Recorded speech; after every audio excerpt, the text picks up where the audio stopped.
So this week's recap is going to be a little different because what just happened at the end of this chapter has a lot to do with what just happened in My Hero Academia Vigilantes. If you don't know what this is just an offshoot of My Hero Academia. It's stories before the current storyline of My Hero Academia, and I do recommend reading it.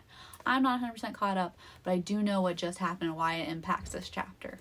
So in this chapter, Aizawa and Mike get called to Tartarus. Tartarus is the prison holding All for One, Stain, and Kuriguri. Kuriguri is the important one here. They're being explained to that Nomu have no emotions, they have no feelings, they are no longer human. But it seems that Kuriguri is a manipulated quirk. His quirk that he currently has wasn't his original quirk. It's been manipulated. And he's still coherent, still talks, does everything a normal human would do. And they're being told that they believe he is actually Shirakomu, their high school best friend, who we just learned in Vigilantes died during a high school internship. Yo, what about his family? I won't let you bring his family into this. So at the beginning of this chapter, it's being explained to Mike and Aizawa that they believe All for One stole Shirakumo's body and turned it into the Nomu now known as Kuriguri. Of course, Mike doesn't want to believe it, and neither does Aizawa, but they're being told they have to try and elicit some emotion that would come from Shirakumo, because the high-end Nomu that Endeavor fought seemed to show some personality from its previous life. So while they're trying to get some emotion from him, Aizawa's getting very emotional thinking about how this was his best friend from high school who always brought out the best in him, always made him want to do his best. And it's because of his death in high school is the reason why he's so hard on his students. He wants all his students to experience death while in school. That's why he expels every class he's ever had. He just wants them to know how hard life can be. You're doing great, sweetie. I mean, it looks like he's nagging to me, but okay. So at the beginning of this chapter, we finish up this Shirakumo / Kuriguri interrogation with Mike and Aizawa. Aizawa is actually able to elicit enough emotion from Shirakumo to the point where Kuriguri's fog starts to dissipate and we can actually see Shirakumo's facial structure. Unfortunately, he's only able to get one word out of him, and it's hospital. But that's enough for the police use to call their little mole in the League of Villains, aka their little birdie, Hawks. And they end up calling him and saying, hey, we need this girl, help with this crazy girl at the hospital. We need some hero backup. He's like, nah, throws the phone away, but he got what the message was, which is hospital. He needs to figure out what's at the hospital. Then we jump to the hospital where Dr. Ujiko is there with Tomura, and he is not looking good. He is looking pretty fucking rough. Rock, I improved, so what happened before will never happen again. I'm so sorry. That's okay, Deku. I improved my costume too. We're improving each other. As lovers should. So in this chapter, we get to see what was happening with 1A while Aizawa and Mike were at the prison. We get to see that everybody in 1A actually got to participate in an internship, and we get to see how that improved them. We get to see Mina bust out this new move called Acid Man. She proudly boasts to Kirishima that Unbreakable was her inspiration for it, and of course he's proud because she was the original inspiration for him becoming the hero he is becoming. Then we also get to see that Tokoyami still got the internship with Hawks, even though Hawks is kind of MIA doing stuff with the League. We don't know what. And then we go over to Mike and Aizawa in the break room talking about what they're going to do when they find the person who made the Nomus. But unfortunately that gets broken up because Mirio and Tamaki come in and say something's wrong with Eri. Who cut up these chives? I did. Your sister would be ashamed. Calm down, Bakugo. So we start off this chapter with Izuku, All Might, and Bakugo sitting in the room. Izuku just got the book from All Might with all the information of the previous users. Unfortunately, they couldn't find information on the second and third user, but All Might's going to help him with the quirks that he was able to find. They're going to start off with the one All Might knows personally, which would be Nana's quirk, which we finally find out was Float.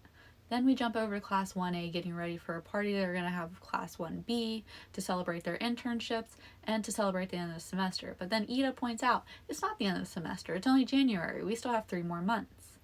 Then we jump over to All Might sitting on a bench, Aizawa coming up to him, and All Might telling Aizawa he's not going to let himself die. He's not going to die. Then we jump to Dr. Ujiko at the end of March. We jump to spring. Wait, we're all going on internship trips the same day? I wonder what's happening. The end of the fucking world, kids. So in this chapter, we get to see what Hawks has been doing within the Paranormal Liberation Front for the past 2 months. And actually, while in the Paranormal Liberation Front, he's been able to talk to the people and figured out that the people from the original Liberation Army are not happy with the people coming in from the League of Villains, because League of Villain people are now generals, while the Liberation Army members are now the runts doing runt work.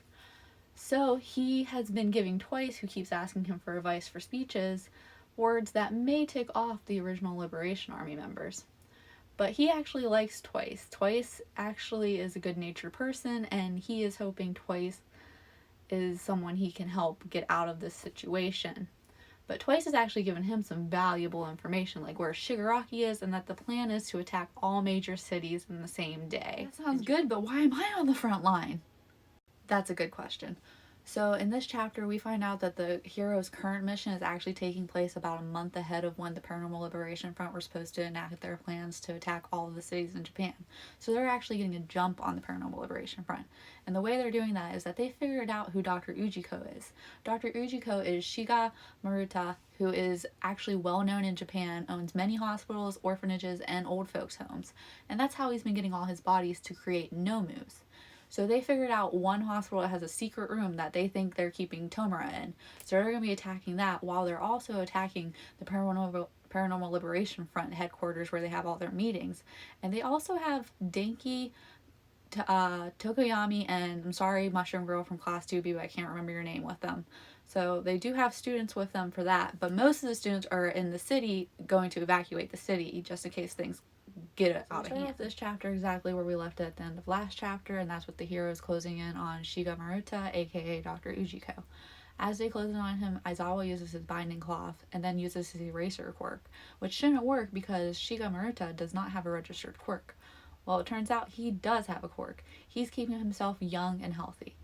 And that's actually something he may be using to help All For One. That's how All For One has lived so long. And he starts becoming old and decrepit once Aizawa uses his quirk on him.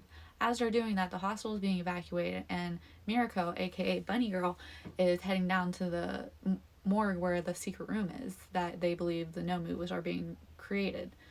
As she's heading down there, Dr. Ujiko starts to melt away, and Endeavor's like, oh, they're using Twice's quirk, where's the real Dr. Ujiko? Well, he's actually down in the Nomu lab with Shigaraki, and he's about to have John-chan warp both of them out of there.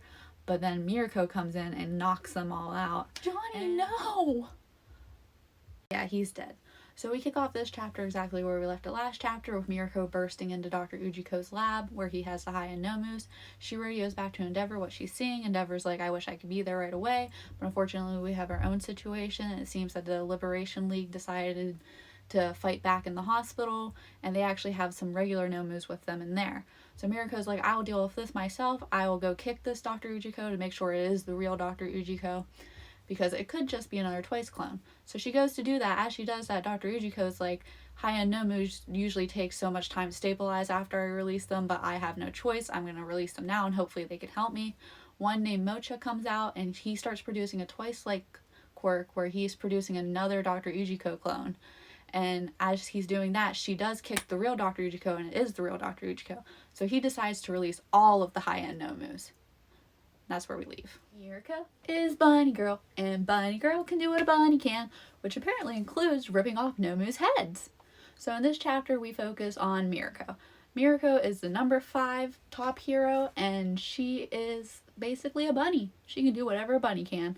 And after Dr. Ujiko releases 5 high-end nomus on her, one blasts her into the wall, assuming that would kill her. But lucky for her, she got thick thighs that absorbed that blast, and she was able to bounce right back out of it.